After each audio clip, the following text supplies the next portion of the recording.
s'intéresser à la question de l'évaluation et plus particulièrement la question de la coévaluation. Alors rapidement, on a tous parlé d'évaluation là durant nos présentations. Il faut savoir qu'en fait, selon l'étude PISA, on a 60% de nos élèves qui sont stressés à l'école. Et dans ces 60%-là, en fait, l'évaluation, elle a une grande part dans le stress qu'ils ressentent à l'école, du coup. Et c'est pour ça, en fait, que j'ai voulu me centrer sur la question de l'évaluation. Alors, pourquoi la coévaluation? Tout simplement parce qu'en fait, c'est un processus évaluatif où c'est les élèves qui s'évaluent entre eux. Donc, du coup, je suis parti du principe en me disant, si on fait quelque chose, on les intègre, ça pourra les aider à ce qu'ils sentent mieux par rapport à cela, et surtout que ça soit un levier pour eux pour apprendre.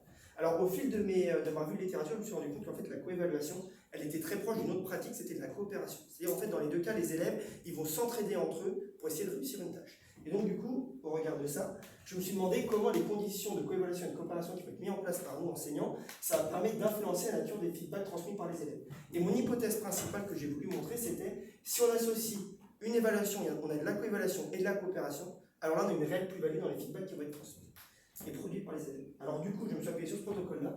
Alors en fait, j'ai tout simplement mis mes élèves dans 3 conditions. Conditions de coévaluation seule, conditions de coopération seule, et conditions qui mêlent coopération et coévaluation, du coup, pour comparer les 3.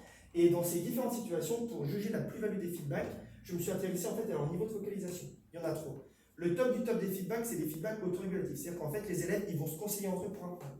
Le niveau 2, c'est des feedbacks sur la tâche. C'est-à-dire qu'en fait, les élèves, ils vont simplement dire à leurs camarades si oui ou non ils ont réussi. Et le niveau 3, c'est des feedbacks sur la personne. Alors, ça peut être positif dans le sens où ça peut s'assimiler à des encouragements.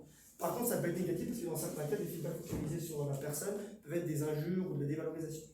Et donc, du coup, si on analyse les résultats que j'ai obtenus, on constate en fait, en situation de coévaluation, la majorité des feedbacks, ils sont sur la tâche. C'est-à-dire qu'en fait, dans cette situation-là, les élèves, systématiquement, ils vont dire à leurs camarades si oui ou non ils ont réussi.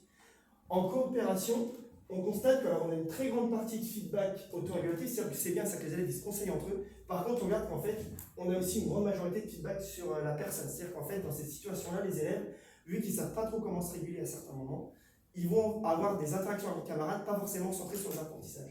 Par contre, on remarque que quand on est en coévaluation et en coopération, on a 50% de conseils entre les élèves et on a aussi 37% sur la tâche. Si vous devez retenir quelque chose, c'est qu'en fait, dans ces situations-là et dans ces conditions-là, 9 interactions sur 10 des élèves sont centrées sur leurs apprentissages. Et donc, du coup, je pense que ça, c'est quelque chose qui peut être bénéfique à réfléchir à nous en tant qu'enseignants, d'essayer de penser ces évaluations-là plus pour intégrer les élèves qui passent ensemble dans l'optique qu'ils apprennent et qu'ils sentent mieux à l'école. Voilà.